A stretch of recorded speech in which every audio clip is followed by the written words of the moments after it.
안녕하세요. 오늘은 골방성경 부활 주간입니다.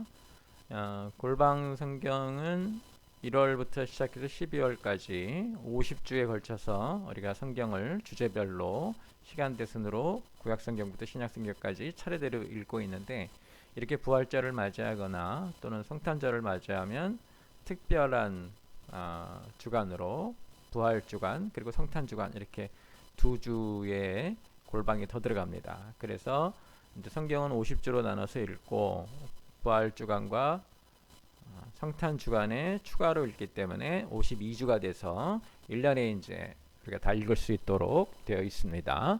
자, 오늘 부활주간 골방 성경은 고난 그리고 십자가 부활이 주제가 됩니다.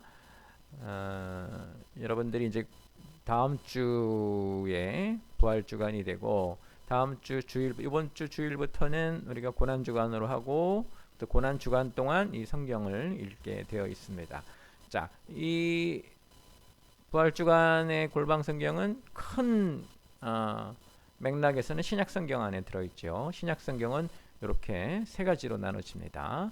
예수님의 사역, 복음서에서 나타나는 거죠. 그다음에 교회 사역, 교회 사역은 사도행전으로 시작을 해서 사도 바울이 보낸 편지, 그 다음에 다른 사도들도 보낸 편지, 이렇게 기록이 되고, 그 다음에 가르침 부분, 로마서나 히브리서, 이렇게 구분이 돼서 우리가 성경을 읽습니다.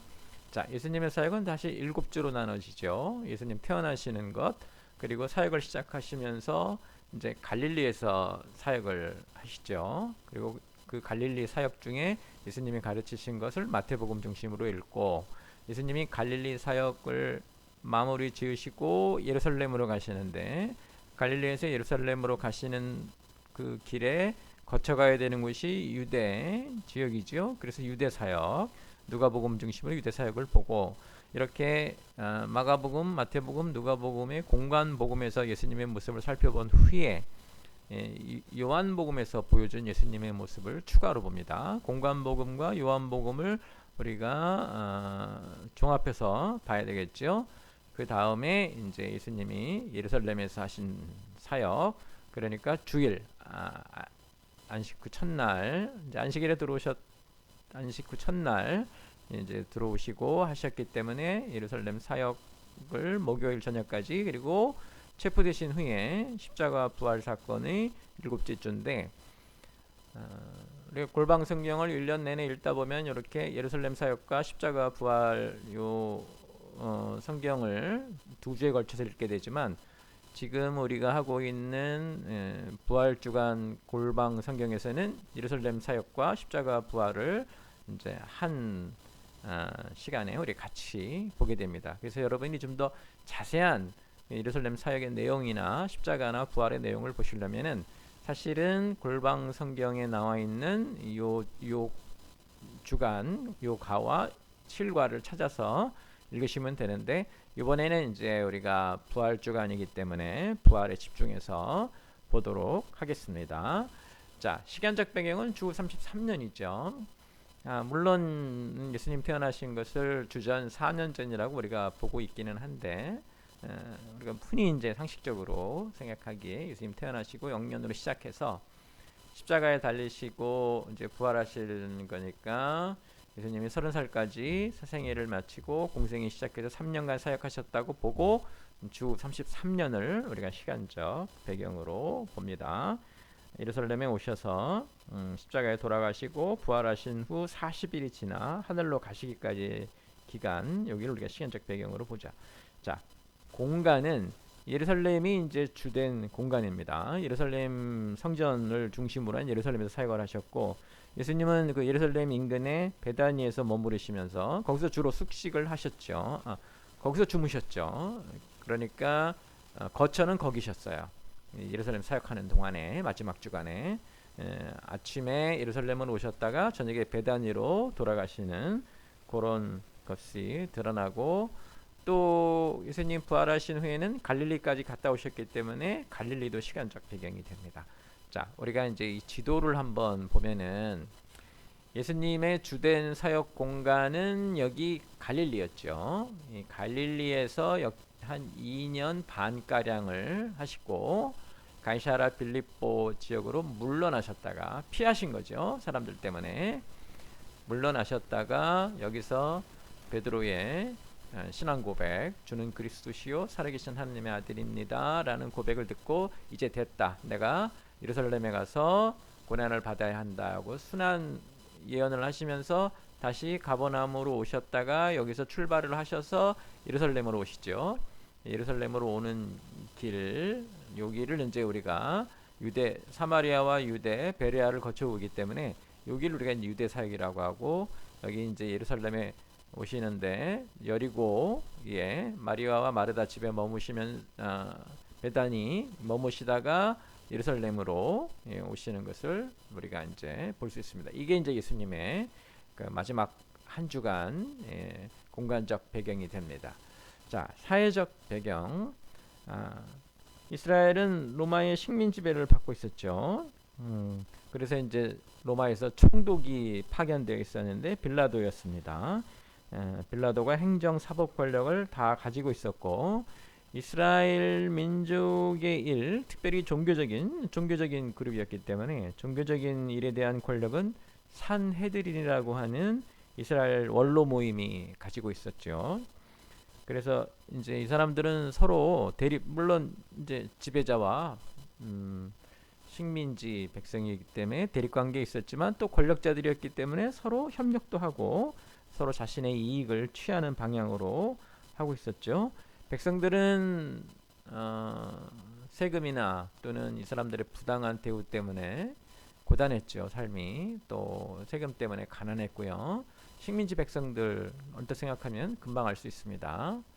그리고 이들을 이제 실질적으로 이끌어야 했던 산헤드린은 매우 부패했기 때문에 백성들만 이제 상대적으로 고난스러웠다. 그리고 이제 이때 당연히 독립운동이 있었죠. 그래서 여러 그룹들이 이제 만들어지긴 하는데, 이제 열심당도 있었고 급진적인 사람들도 있었고, 예수님과 같은, 그 다음에 바리새인, 또 사두개인, 여러 사람들이 여러 가지 모습으로 자신들이 생각하는 이스라엘의 종교 또 신앙을 지키려는 방향으로 움직이고 있었죠. 이때 이제 예수님이 오셨고, 사람들은 많이 지쳐 있었기 때문에 메시아를 기다리던 이 사람들은 예수님을 통해서 로마를 무너뜨리고 권력을 다시 잡고 싶었죠. 나라의 독립운동을 하고 싶었는데, 예수님께서는 내가 원하는 나라는 그런 나라가 아니라 하늘에 있는 하늘나라라고 하셔서 이제 예수님과 이 사람들이, 일반 백성들이 어긋나게 되는 것을 우리가 볼 수 있습니다. 자, 성경은 이제 사복음서 전체죠. 복음서는 4개인데 그 중에 마태, 마가, 누가를 우리가 공관 복음이라고 해서 한 묶음으로 보고, 요한복음은 그 예수님을 바라보는 서술 관점이 다르기 때문에 이제 요한복음도 따로 해서 보지만, 지금 예수님의 그 고난과 십자가, 부활에 대해서는 사복음서를 우리가 다 같이 봅니다. 특별히 이제 그 시간의 흐름도 같고, 그런데 요한복음에서는 베드로의 일이 추가로 기록이 되어 있죠. 그래서 그것도 우리가 볼 필요가 있습니다. 시간적으로는 뭐 마지막 주간, 예수님의 마지막 주간이라고 볼 수 있고, 나중에 부활하신 후에 40일 동안에 일어났던 일들도 기록이 되어 있습니다. 자, 성경 내용을 보시죠. 이제 예수님이 예루살렘에 오시죠. 예루살렘에 오시는 것으로 우리가 이제 예수님의 부활에 관한 얘기를 해야 되는데, 예수님이 이제 어떻게 오시냐면 갈릴리에서 예루살렘으로 오셨다가 베다니 나사로 집에 도착하셔서 안식일을 지키시고, 이튿날 안식 후 첫날이니까 주일이죠. 나귀를 타고 예루살렘에 들어오시죠. 오실 왕이 겸손한 모습으로 오실 거라는 예언하고 똑같이 예수님 그대로 나귀를 타고 오시고, 예수님이 예루살렘 성에 가까이 오셔서 예루살렘 성을 보고 안타까운 눈물 흘리시는 장면을 우리가 볼 수 있습니다. 그리고 백성들은 길에서 호산나로 예수님을 맞이하죠. 이때만 해도 백성들의 기대는 여러 가지였죠. 예수님이 오셔서 로마를 뒤집어 엎을 것이다 라는 기대도 아마 가지고 있을 것이고, 또 순진한 그 순수한 신앙을 가진 사람들은 그런 영적 회복을 기다리기도 있었을 겁니다. 예수님 이제 그날 다시 베다니의 나사로의 집으로 가시고 이튿날 월요일에 아침 일찍 베다니를 떠나서 예루살렘으로 오시다가 열매 없는 무화과 나무를 책망하시죠. 그 다음에 예루살렘 성전에 들어가셔서 성전을 정화하시는 것을 우리가 볼 수 있습니다. 하시는 말씀이 내 집은 만민의 기도하는 집인데 너희가 강도의 구례를 만들었다 해가지고 그 성전 앞에서 동전을 바꿔주던 사람들 그리고 비둘기를 팔던 사람들을 꾸짖으셨죠. 내쫓으셨어요. 이때 그 성전 권력은 산헤드린이 갖고 있었는데 이 사람들이 그 성전 앞에 그런 사람들 장사하는 사람들을 두고 폭리를 취했기 때문에 거기서 이제 비둘기를 파는 이유는 사람들이 먼 곳에서 올 때 희생 제물을 갖고 올 수 없었기 때문에 그냥 걸어오게 하고 성전 앞에서 희생 제물을 살 수 있게 한 건데 그것이 문제가 된 게 아니라 사실은 폭리를 취하는 것이 문제가 됐었죠. 사람들의 순수한 그 예배 활동에 이익을 취하는 것 예수님이 강도로 보고 계신 것으로 우리가 볼 수 있습니다.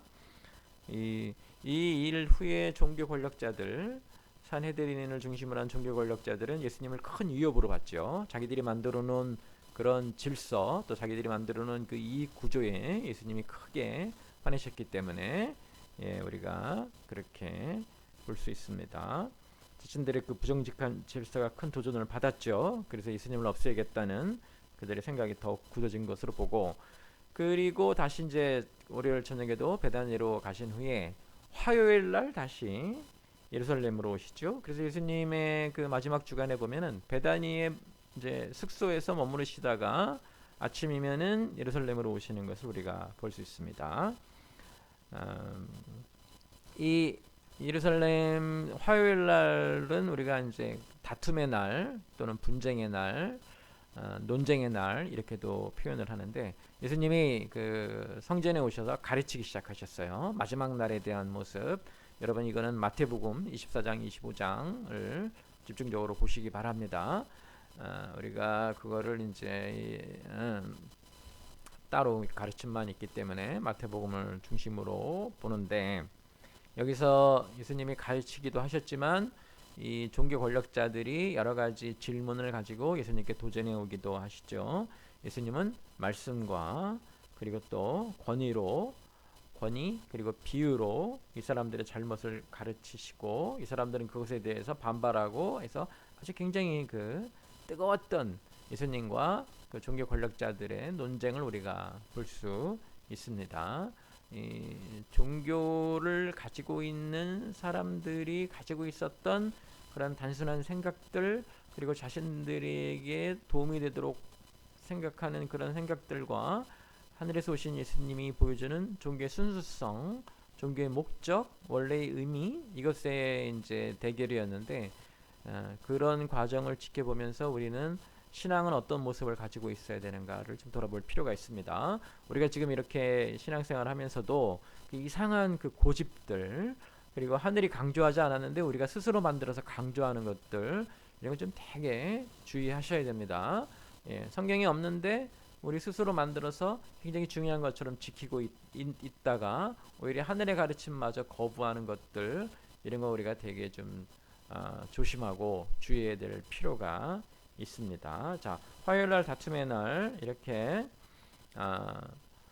마무리가 되는데 여러분 자세한 내용은 마태복음의 그 예루살렘 사역 부분을 보시면은 될 것입니다.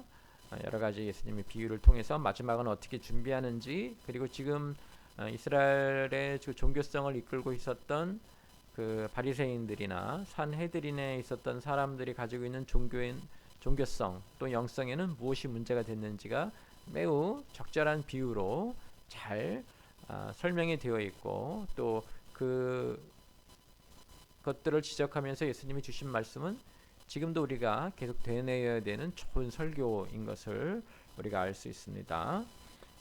예수님께서는 오히려 나귀를 타고 오셨는데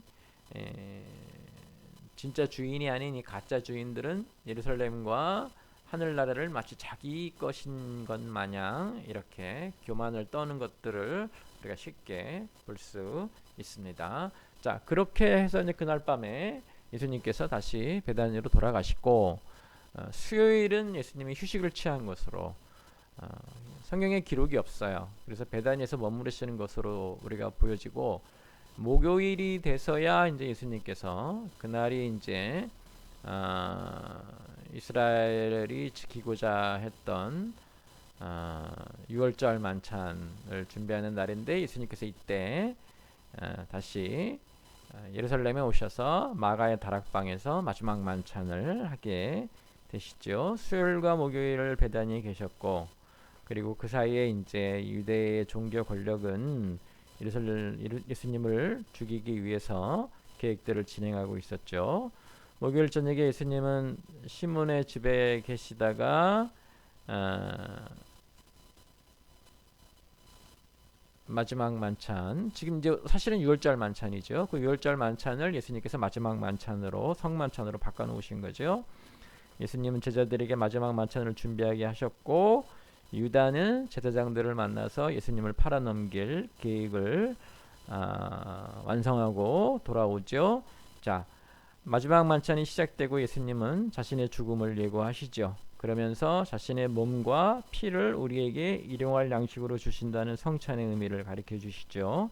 떡은 우리를 위해 주는 예수님의 몸을 상징하고 예수님의 몸은 우리를 위해 고통을 받으시고 죽음으로 내어 주신 거기 때문에 교회는 이제 전통적으로 이 떡을 이제 뜯어 먹는, 찢어서 먹는, 예수님의 살이 찢긴 것처럼 찢어 먹는, 요즘처럼 이렇게 다 썰어서 조그맣게 나오는 거는 너무 그 편의적이라는 생각이 들고요. 이제 우리 교회에서 제가 이제 벽돌만한 크기, 그건 너무 크고 벽돌 반만한 크기의 떡을 나눠드리는데 뜯어 먹는 예수님의 살이 찢겼다라는 것이고, 그 다음에 이렇게 조금씩 주는 거는 원래 예수님이 의도하셨던 것과는 많이 차이가 나요. 예수님께서는 이제 나는 하늘로서 내려온 떡이니라고 말씀하셨는데 사실은 하늘로서 내려온 밥이라는 의미죠. 일용할 양식처럼 먹어야 되는, 그래서 좀 큰 떡을 주는 것이 더 맞습니다. 그렇게 하고 그 다음에 이제 포도주를 이제 언약의 피라고 하셔서 이제 포도주의 색깔이 붉기도 하고, 그 포도주를 만들려면은 그 포도를 발로 밟아 으깨서 했어야 됐기 때문에 예수님의 몸이 으깨어져서 마치 보혈을 흘리신 것처럼, 그래서 우리가 성찬을 하게 되면은 이제 예수님이 이 제자들과 거기서 유월절 만찬을 하신 건데 예수님께서 이제 이때부터 마지막 만찬, 우리가 하는 성만찬 의식으로 바꿔 놓으신 거죠. 기념하여 행하라 하셨기 때문에 우리가 이제 그렇게 하고 있죠. 마지막 만찬을 하시면서 예수님은 유다가 앞에 배반할 것이고 베드로가 자신을 3번 부인할 것이라는 예언을 주시고 제자들은 펄쩍 뛰는 것을 우리가 볼 수 있죠. 자, 이 마지막 만찬이 끝나고 나서 이제 우리가 좀 이제 지도로 다시 좀 볼 거지만은, 마지막 만찬이 끝나고 나서 예수님께서는 무엇을 하시냐면 겟세마네 기도를 하러 가시죠. 그래서 여기 주일날 입성하시는 모습도 볼 수 있고, 자, 이 겟세마네 기도는 이 지도상으로 보면은 그 예수님께서 여기서 마지막 만찬을 하시고 이제 제자들과 함께 이 겟세마네 동산으로 다시 이제 가시는데 제일 중요한 기도를 하시게 되죠. 성전을 거쳐서 이렇게 겟세마네 동산으로 가셔서 기도하시는 것을 우리가 볼 수 있습니다. 이 유월절 만찬을 마치시고, 물론 이제 요한복음에는 다락방 수훈에 관한 얘기도 있습니다만은 기도를 통해 예수님은 자신의 마음을 하나님께 전하려고 하셨죠. 기본적으로 십자가의 고통을 지나가게 해달라고 간구하신 건데, 이제 예수님이 우리 인간을 대신했기 때문에 인성을 잘 나타내는 장면으로 우리가 볼 수 있습니다. 실제로 본인이 그런 두려움, 공포, 그리고 고난을 겪으셔야 우리 인간이 겪어야 될 고난을 대신한 것이기 때문에 실제적인 모습을 보여주신 것이죠. 그래서 첫 번째 기도에서는 이제 그렇게 십자가를 거두어달라, 고통의 잔을 지나가게 해달라고 하셨고, 다시 기도하실 때는 그러나 아버지의 뜻대로. 그래서 예수님의 이 겟세마네 기도는 이 기도가 어떤 것인지 아주 잘 보여주죠. 우리는 우리가 원하는 것을 가지고 가지만 기도를 통해서 하나님이 원하시는 것으로 받아들이는, 다른 말로 하면 내 뜻을 꺾어서 하나님의 뜻을 합치는, 그래서 기도는 항상 순종의 모습으로 나타나야 되겠죠. 이때도 예수님의 겟세마네 기도는 골방이었죠. 제자들과 같이 갔지만 제자들은 한 곳에 머무르고 예수님 좀 더 나가셔서 기도하시는 것. 제자들은 이때도 연약한 모습을 보이죠. 기도하지 못하고 잠들어 버리는 것을 우리가 볼 수 있습니다. 이때 이제 유다가 예수님을 잡으려고 사람들을 이끌고 오는 것을 우리가 이제 볼 수 있죠. 그래서 예수님께서 체포가 되시고, 이 체포가 되신 후에는 상당히 복잡한 재판을 받으십니다. 예수님의 재판이 이 복잡했던 이유는, 복잡했기 때문에 이제 밤새도록 이어졌고, 복잡해서 여러 군데를 이제 다니셨기 때문에 끌려다니셨고, 그렇게 끌려다니는 동안에 로마 병정에도 그렇고 또 예수님을 체포했던 성전 군사들에 의해서도 여러 가지 폭력을 당하셨던 것을 우리가 볼 수 있습니다. 자, 재판이 복잡했던 이유는 이제 처음에도 말씀드렸지만 이스라엘이 식민지였기 때문에 이 예수님에 관한 그런 여러 가지 종교적인 그 예수님의 가르침에 대한 것에 대해서 재판을 한 사람들은 이제 이스라엘의 원로 모임인 산헤드린, 실적인 권력자들이죠. 그랬지만 그 사람들은 역시 식민 지배하에 있었기 때문에 예수님을 사형을 하거나 이런 행정권은 없었어요. 그러니까 그런 어떤 사법권, 행정권은 로마 총독 빌라도에게 있었죠. 그래서 예수님을 잡은 산헤드린은 예수님에게 사형을 선도하지만 그 사형을 집행할 수가 없기 때문에 예수님을 끌고 빌라도에게 가서 사형을 시켜달라. 근데 빌라도가 볼 때는 예수님은 죄가 없는 분이죠.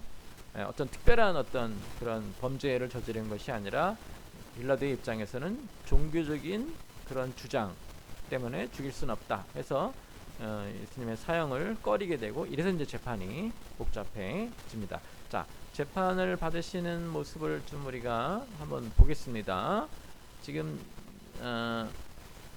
여기서 체포가 되신 다음에 제일 먼저 예수님이 끌려가신 곳은 안나스에게, 대제사장의 집인데, 안나스가 지금 현재 대제사장인 가야바의 장인이었죠. 직전 대제사장이고, 이 사람에게 먼저 신문을 받죠. 이게 사실은 굉장히 독특한 일인데, 대제사장은 죽은 다음에 그 다음에 대제사장이 나와야 되는데 아직 전직 대제사장이 살아있는 것도 독특한 일이고, 그래서 아마 실권자였지 않았을까, 안나스가. 그래서 이제 안나스에게 먼저 심판을 받고 다시 누구에게, 가야바에게 이제 신문을 받게 되는데, 이때 이제 온갖 거짓 증언들도 나오게 되고, 근데 이제 결과적으로는 예수님이 하나님의 아들이신 것 인정하게 되고, 그래서 가야바가 자기 겉옷을 찢어버리죠. 뭐 이스라엘에서는 가장 높은 사람이라고 할 수 있는 대제사장 가야바가 상상도 할 수 없는 일이죠. 이 겉옷을 찢어버린다는 것은 극한의 분노를 나타내기 때문에 이미 재판은 이제 확정이 된 거나 마찬가지죠. 가야바가 옷을 찢어버림, 자기 겉옷을 찢으면서 분노했기 때문에 당연히 이제 사형 언도가 여러 가지 이제 말들이 오고 갔고, 산헤드린 내에는 이제 우리가 보았던 예수님의 호의적이었던 사람들도 있었죠. 뭐 니고데모 같은 사람들도 있었을 것이고, 그래서 그랬지만은 결국은 가야바의 신문 때 그렇게 됐고, 이제 이 사람들은 사형 언도가 내려졌기 때문에 예수님을 끌고 누구에게 갔냐면 빌라도에게 갔죠. 당연히 아까 제가 설명드린 대로 빌라도가 볼 때는 사람을 죽일 만한 그런 죄를 발견할 수 없고, 너네 종교 문제는 너희들끼리 해결하라는 그런 생각이 깊었죠. 그래서 사실은 이것을 이제 재판을 안 하고 싶었지만은 당시에 또 자기가 지배하고 있는 이 세력들 중에 가장 높은 사람들이 와서 간청하니까 안 할 수도 없고, 그래서 생각해냈던 것이 마침 유월절을 맞이해서 갈릴리 지역의 분봉왕이었던 헤롯이 와 있었기 때문에 예수님이 갈릴리 사람이니까 그리로 데리고 와라. 그래서 헤롯 궁전에 데리고 가서 이제 예수님을 재판을 하라고 했는데 헤롯은 예수님을 놀리기만 하죠. 예수님은 무응답으로 하셨고, 그래서 헤롯도 다시 어떻게 합니까? 예수님을 돌려 보내게 되고, 다시 예수님의 재판을 받게 된 빌라도는 어떤 제도를 이용하냐면 6월절이면은 그 백성들의 요구에 따라서 죄인을 풀어주는 그런 풍습이 이스라엘에 있었기 때문에, 그렇다면 백성들에게 재판을 맡기자 해서 이제 백성들에게 재판을 넘기게 되고, 자기는 손을 씻어서 나는 죄 없다라는 표시를 하게 되죠. 그 백성들은, 당시에 있었던 백성들은 주변 종교 권력자들의 선동을 받아서 결국은 예수님을 십자가에 매달자고 하고, 그래서 결국 최종적으로 예수님의 십자가형이 선도가 되죠.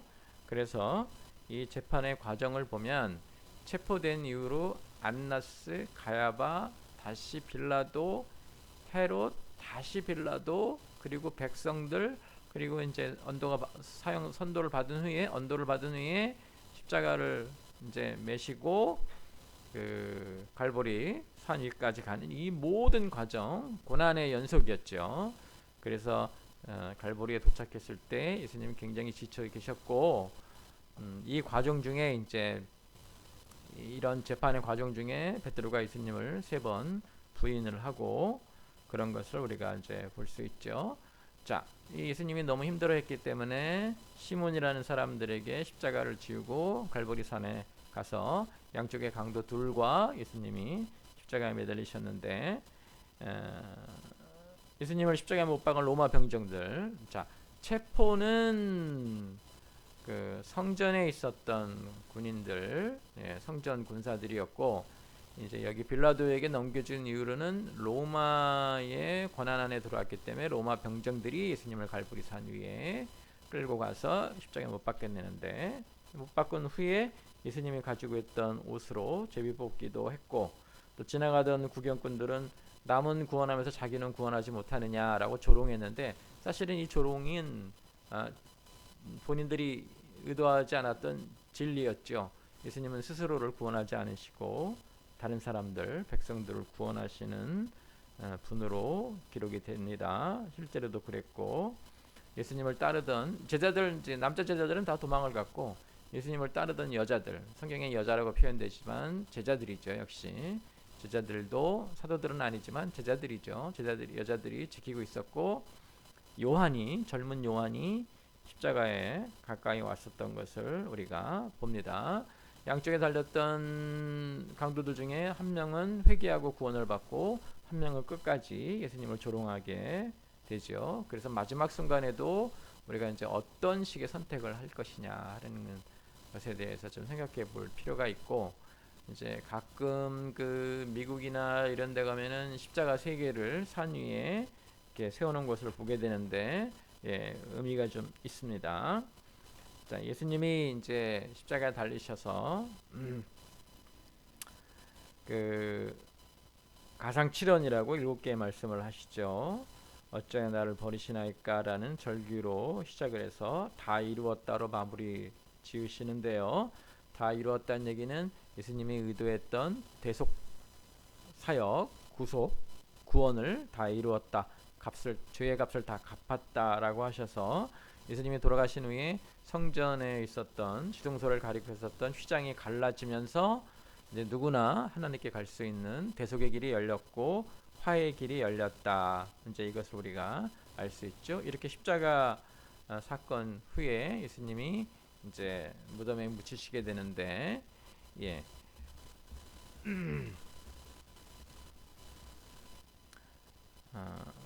돌아가시고 3일이 되는 안식구 첫날이니까 주일이죠. 막달라 마리아와 여인들이 이제 예수님의 무덤을 찾았다가 예수님이 부활하셨다는 소식을 듣게 되죠. 이 소식을 또 전해들은 베드로와 요한이 무덤으로 달려가서 빈 무덤을 확인을 하고, 마리아와 여인들은 이날 아침에 부활하신 예수님을 만나죠. 예수님은 예언하신 대로 부활하셨습니다. 이 부활이 구원 사역의 마무리죠. 부활하셨기 때문에 사탄의 가장 큰 무기이고 인간들이 가장 두려워하는 죽음을 이겨내신 거죠.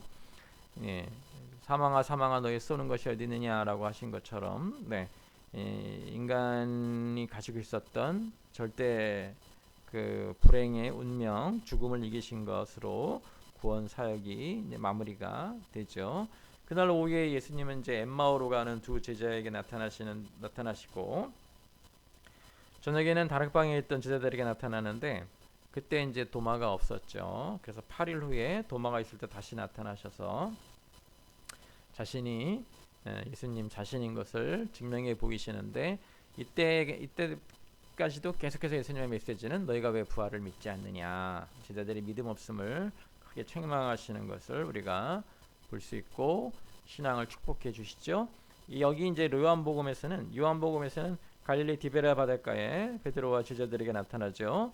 베드로는 다시 고기를 잡는 일을 하겠다고 갈릴리 돌아와서 물고기를 잡고 있었죠. 원래 베드로는 물고기 잡는 사람이었죠. 근데 예수님께서 베드로를 부르셔서 사람 낚는 어부가 되게 만들어 주겠다고 하셨는데 예수님이 십자가에 돌아가신 이후에 베드로가 다시 물고기 잡으러 갔어요. 제자리로 돌아간 거죠. 예수님은 베드로를 불러내셔서 다시 네가 나를 사랑하느냐 3번 물으시면서 뭐라고 하시는가, 내 양을 먹이라 해서 사람 낚는 일을 너는 계속해야 된다 해서 많은 사람들에게 구원을 전하는 사람이 되어야 된다라는 것을, 우리 신앙의 모습도 가끔 가다가 이 부분의 설교에서 이제 그런 말씀들 많이들 하시죠. 예수님의 말을 따라 오른쪽으로 그물을 던지거나 깊은 곳에 그물을 던지라. 이게 다 쓸데없는 거예요. 지금 여기는 예수님이 물고기를 많이 잡게 하시는 분이다라는 것이 중요한 게 아니고 물고기 잡는 일을 그만두고 사람 낚는 제자가 되는 일에 관심을 가져라 하는 메시지를 예수님이 전하고 있다는 것도 우리가 알아야 됩니다. 자, 부활하시고 이제 40일이 가까이 오자 예수님 갈릴리에서 제자들을 만나죠. 제자 중에는 그때까지도 믿지 않는 사람들이 있었습니다. 예수님은 저희들의 마음을 열어 성경을 깨닫게 하시죠. 예수님 하시는 일은 결국 성경을 깨닫게 하시는 일이라는 거 우리가 좀 알 수 있어요. 그리고 지상명령, 그러므로 이제로 시작하는 지상명령을 우리에게 주시어 가서 제자 삼고 하는 일이 우리가 해야 되는 일이라고 예수님 표현해 주시죠.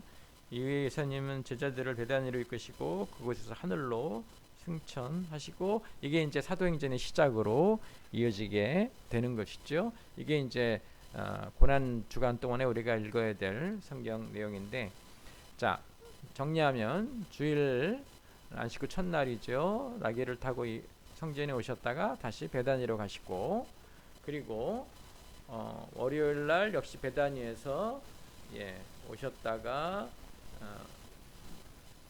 열매 없는 무화과 나무 저주하시고 성전을 깨끗게 하시죠. 그래서 성전에 그 열매가 없다는 것이 양쪽에 동일한 주제로 나타납니다.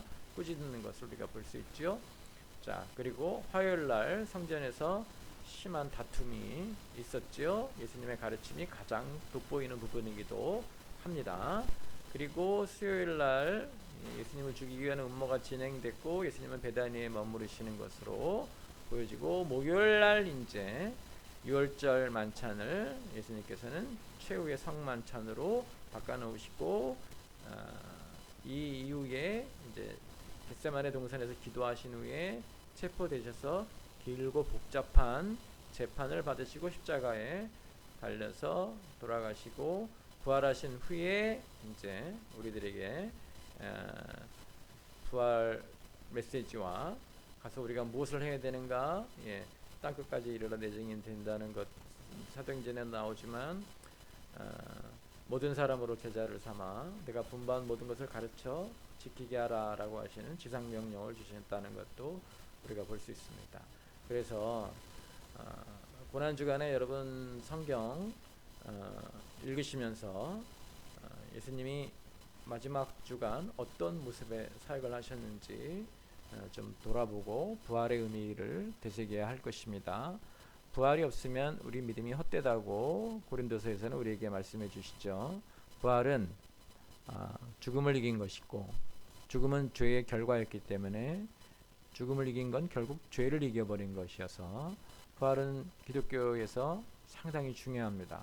십자가 부활 이 두 사역이야말로 기독교를 기독교답게 만드는 것이죠. 그래서 고난의 의미를 되새기고 특별히 코로나로 인해서 우리가 만나지도 못하고 배려하고 만나지 않는 거죠. 겁을 내고 만나지 않는 게 아니라 배려하는 거죠.